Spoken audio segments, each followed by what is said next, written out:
Hey everyone, welcome to Reddit Readout. Today we are checking out True Off My Chest. Story 1. I am packing up my stuff and moving out before my fiancé comes home tomorrow. How can life go sour this fast? He, M38, just proposed to me, F37, a week ago and made me the happiest woman on earth. Why did he do that if he didn't love me? If I wasn't enough? I just can't understand what's happening. I am so grateful I have my family. My brothers who left everything to come and help me move out my stuff before he got home. I don't know how to repay them. I know how busy they are with Christmas around the corner, and yet they dropped everything and came when they heard me crying on the phone. He usually goes on trips for work. This time however I found it odd that he was staying until Christmas Eve. Usually they are only away during the weekdays and rarely on weekends. I also found it odd that he didn't FaceTime me to say goodnight, and when I tried he said that he was too tired and apologized. He usually sleeps to my FaceTime to pretend I was with him. Then he sent me a goodnight picture of him in bed. I sent him a kiss. Then before going to bed I scrolled IG and he had shared that same picture, and one of our mutual friends commented, "Is that my name in the reflection? Say hi from me." I was confused, and sure enough I saw a woman reflected in his glasses. I didn't notice that when he sent me the picture, and probably he didn't either. I liked the comment. My fiancé didn't answer. Probably he wasn't online. I didn't know what to do. It was already late at night, but I felt like the world was closing in around me, so I called my mom crying and she asked me to come home. I said no, I needed to start packing and I have been doing it all night. This morning my brothers and my parents showed up with moving van. I love them so much. My fiancé has now deleted the picture. He probably saw that I liked the comment about the woman in the reflection. He has called me over 100 times and is still calling me. I will never see or speak to him ever again. He will never see me crying. I will never ask why. He will never get the chance to explain. He can stay in hotels with all the women in the world for all I care. Why do these things happen? I really thought he was happy. That I made him happy. How could he? Story 2. My family stunted my growth with drugs. I'm 18 and stuck at 5'6". I was forcefully put on meds when I was 9 years old. A side effect to the drugs was stunted growth. I would have been above average height, but now I have to deal with mocking, insults and rejection over it. It's bad enough being short, but just knowing that if they didn't put me on those meds I would have been fairly tall just hurts worse. Story 3. I dislike my new friend. Trigger warning: loss of a pet. About a year ago a new couple started coming to my church. They stood out for a number of reasons. I sit in the 4=5 pew and they always sat in the first pew. Both of them are blind and would be led by the usher. I felt bad because at the beginning of Mass and during the sign of the peace, very few people of anyone would talk to them. I was usually too far hack to get up there in the short time we had. One Sunday Anne came to church without her husband. After Mass, I noticed she was still sitting there alone. I went up to talk to her, introduced myself, and invited her to the Alpha program our church was going to be starting.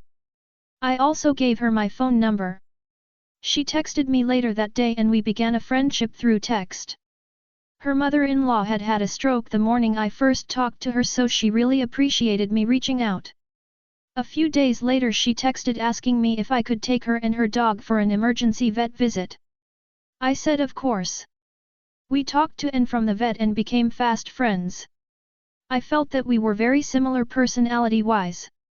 A few days later, I went with her to pick up her dog. He had to stay for treatment. Unfortunately he died about a month later. I expressed my sympathy to her and grieved the loss of her dog.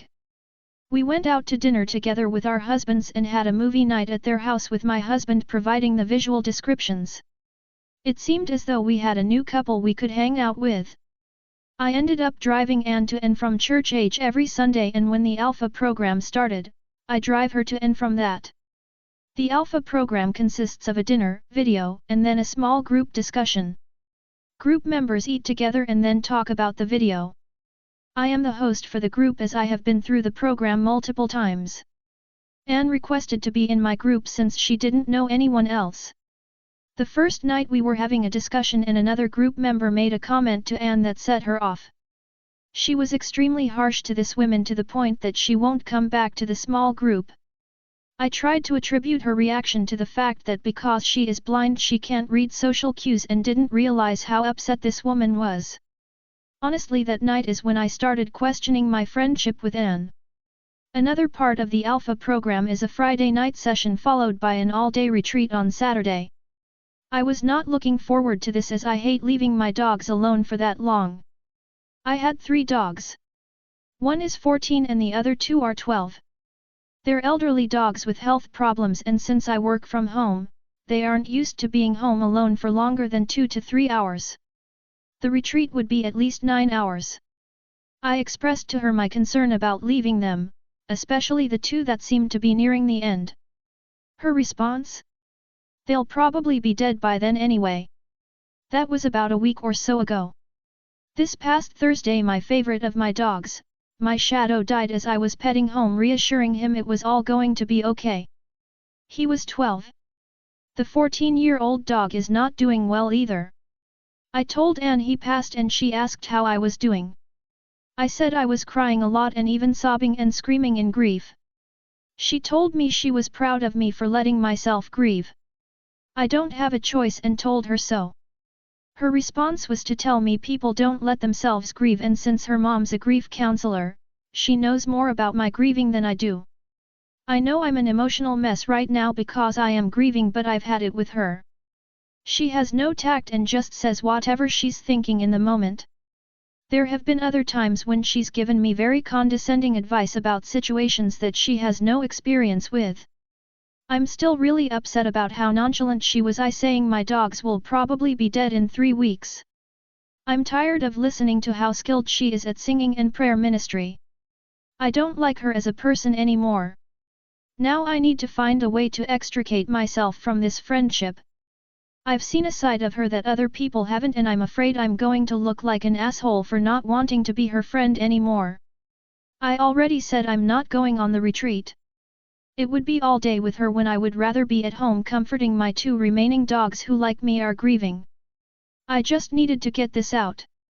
If you've read this entire thing, thanks. Be the first to comment. Nobody's responded to this post yet. Add your thoughts and get the conversation going. Story 4. My husband's niece came onto him in our home. Story 5. My fiancé was kicked out of her family because of me. Throwaway account. My fiancé's family just cut off my fiancé from their lives because of me. I'm not Christian. I'm not even European.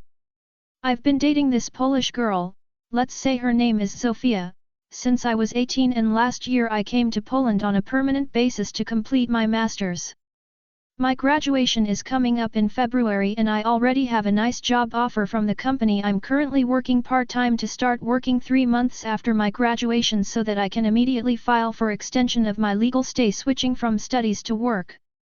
I knew my fiancé's family never really liked me besides her mother, who sadly passed away last year, but I never thought it was this bad, even though her family comes from rural Podlaskie.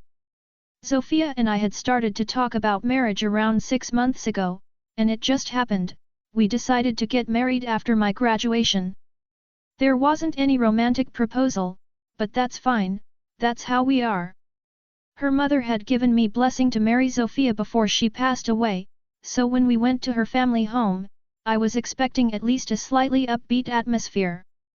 By the time we exited, Zofia was crying, and I didn't know what to do or say as I drove back to our apartment. I can speak A1 Polish, so I got the gist of the rants, but I never thought it would be this bad.